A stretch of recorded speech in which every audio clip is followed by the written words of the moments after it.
Gereja yang bergerak mengakui jalan.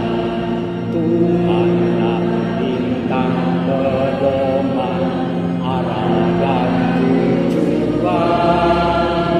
Dunia penuh tantangan, penuh perjuangan. Gelombang badai dan tombak menghadapi jalan. Mungkin dapat terang sampai ke tujuan. Dipakai kebahagiaan satu dengan Tuhan. Mari bersatu, mari bersatu dalam satu iman, dalam Kristus Tuhan sampai ke tujuan. Tepuk tangan bagi Tuhan. Silakan duduk.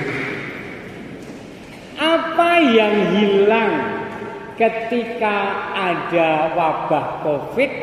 Diantaranya adalah persekutuan, kumpul bareng, ngibadah bareng, sopo aruh nenggon kelompok, di rosario, di renungan sabda, di ibadah-ibadah hari Minggu dan kelompok-kelompok.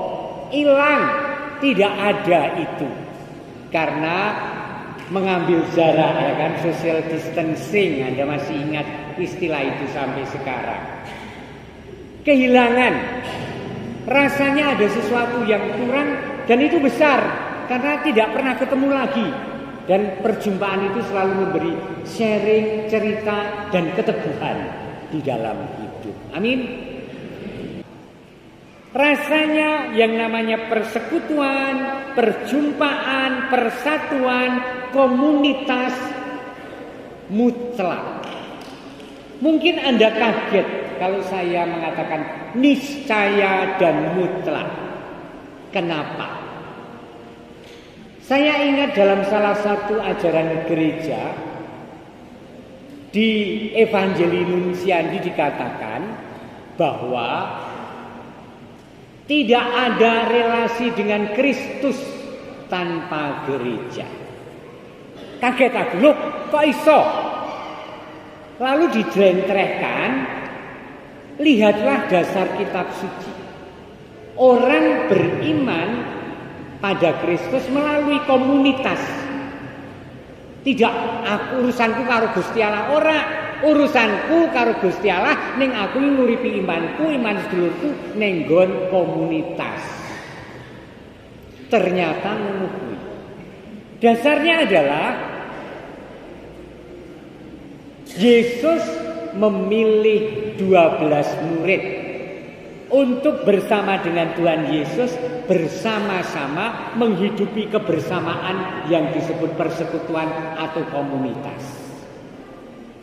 Kemudian ketika ada penganiayaan, para rasul tersebar kemana-mana. Untuk apa? Mewartakan dan kemudian membangun komunitas. Di Korintus, di Efesus, di Galatia, di mana-mana.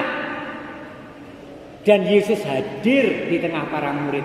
Dan Yesus hadir di tengah-tengah komunitas-komunitas itu. Benar juga ya? Benar juga. Jadi rupa-rupanya saya atau Anda berani mengoreksi kalau meyakini bahwa iman kapercayaan ki mung urusanku karo Gusti Allah. Jebule ora. Aku diparingi tanggung jawab, saya diberi tanggung jawab untuk juga nguri-uri menghidupi komunitas imanku. Entah apapun itu wujudnya. Entah Legio Maria, entah Kerahiman Ilahi, entah ME, entah lingkungan, entah blok, entah wilayah, entah paroki. Ini agak mengagetkan loh ya. Karena banyak orang percaya bahwa iman itu ya urusanku karo Gusti Allah titik. Ora, sepisan meneh ora. dasarnya firman. Dan dalam bacaan pertama sangat menarik disampaikan di sana dalam Kisah Para Rasul. Seperti apa komunitas itu dibangun dan dalam perjuangan yang seperti apa, mari kita lihat. Setelah Yesus diangkat ke surga dari bukit yang disebut Bukit Zaitun, kembalilah para rasul ke Yerusalem. Mereka orang budal dewe-dewe, kembalilah para rasul, komunitas rasul ke Yerusalem bareng-bareng. Setelah tiba di kota, mereka menumpang. Diceritakan dalam bahasa Jawa malah mereka menumpang di ruang atas. Tekan ing kutha terus padha munggah lan mapan ing kamar loteng. Itu yang sekarang kita sebut sebagai senakel. Itu kamar loteng, tempat untuk makan dan tempat untuk perjumpaan dan tempat untuk berdoa. Senakel. Mereka naik ke loteng ngapain? Kumpul, ora bubaran. Walaupun rupa-rupanya para rasul sudah mulai menjadi gelisah ketika ya sudah, ternyata juru selamat kita bukan juru selamat politis ekonomis yang akan membebaskan bangsa kita dari penjajahan Romawi, tetapi lain. Dan mereka sedang dalam proses pemahaman yang belum mudeng. Sehingga diantara mereka ada ide, yuk bubar wae yuk, barji barbe. Bubar siji bubar kabeh. Yuk mulai wae yuk, jolo iwak meneh. Yo aku tak melu kowe, aku yo pengen dadi nelayan lagi. Rupa-rupanya itu bukan kehendak Allah. Terbukti dengan kehadiran dan peran sosok yang sangat penting dalam gereja. Siapa itu? Maria. Mari kita lihat. Mari kita lihat betapa Maria dalam gereja adalah mutlak dan keniscayaan. Lihat. Kabeh padha mempeng sembayang bebarengan karo wanita sawetara, yaiku Maria, ibu dalam Gusti Yesus lan sederek-sederek dalem. Maria ibu dalam Gusti Yesus kuwi ora 12 murid, bukan 12 rasul. Tetapi Maria nyatanya selalu hadir dan memberi keteguhan. Ojo do bubar, ayo do ndonga, nyuwun yang roh suci katedakake.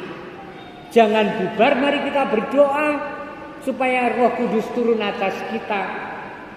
Lihat peran Maria seperti apa dalam komunitas yang disebut gereja. Sangat sentrum, yang mempersatukan, yang terus mengajak berdoa, yang mendorong kita berkobar-kobar untuk ibadah. Maria. Maka menjadi aneh kalau ada gereja-gereja yang terang-terangan seringkali tanpa penghormatan yang cukup menolak Maria, bahkan seolah-olah Maria itu orang yang berdosa. Tetapi lihatlah, tidak usah jauh-jauh, tidak usah studi teologi. Ini adalah kitab suci. Ini adalah Kisah Para Rasul. Ini adalah kitab Yohanes ketika Yesus disalib dan mengatakan, "Ibu, inilah anakmu," menunjuk Yohanes. Dan ketika kepada Yohanes, Yesus mengatakan, "Inilah ibumu." Dan kalimat berikutnya, kitab suci mengatakan bahwa sejak saat itu Maria tinggal di rumah muridnya. Cetha welo-welo. Amin. Jadi mutlak Maria kene pasamuan. Saudara-saudara yang dikasih Tuhan, gereja bagi bahtera mengarungi zaman sejak para rasul, sejak para murid bersama Yesus dan hari ini. Poin terakhir adalah kalau ternyata atas dasar firman kita dipanggil untuk mengimani Allah dalam persaudaraan dan persekutuan, dan nyatanya kita selalu menjadi bagian dari persekutuan, jur awake dhewe kudu piye. Kalau Anda sering menemui persekutuan Anda jelei, ketua lingkunganku jelei, prodiakon kae membosankan, nggonku nek latihan kur mung 4, angger pertemuan APP angel ring oyak-oyak. Kalau nyata nyatanya aku dipanggil mengimani Tuhan dalam komunitas iman, opo sing iso, siapa yang bisa saya lakukan supaya aku terlibat untuk menghidupi iman kepercayaan bersama. Sekali lagi catatannya adalah iman kuwi ora mung mandeg di hubungan saya pribadi dengan Tuhan, tetapi dalam komunitas. Nah saiki aku panjenengan ditantang dan ditanting Tuhan, mergo njlei njur aku ora aktif, mergo membosankan aku tak rasa mangkat, atau dalam konteks tema hari ini yang kita bicarakan, mestinya aku iso mengambil bagian, apa sih urun rembuku, kehadiranku itu bisa menghidupkan. Ada seorang, saya tanya, seorang bapak keluarga, Pak, bagian atau peristiwa harian apa yang panjenengan merasa sangat senang di keluarga panjenengan, karo bojo karo anak-anak? Mungkin Anda tidak bisa menduganya. Apa yang dikatakan Bapak Ibu? Romo rikala iso mangan bareng, sembayang bareng sadurunge mangan. Ini komunitas, ini gereja kecil, disebut eklesia domestika, gereja keluarga, dan betapa membahagiakan ketika bersekutu bersama. Maka ketika kita berpikir tentang gereja dan komunitas dan persekutuan dan persaudaraan, mari kita mengarahkan hati pada saat pertama-tama adalah keluarga kita masing-masing. Mudah-mudahan itu yang paling simpel. Tetapi juga komunitas-komunitas yang lain yang memang mengembangkan iman kita. Amin.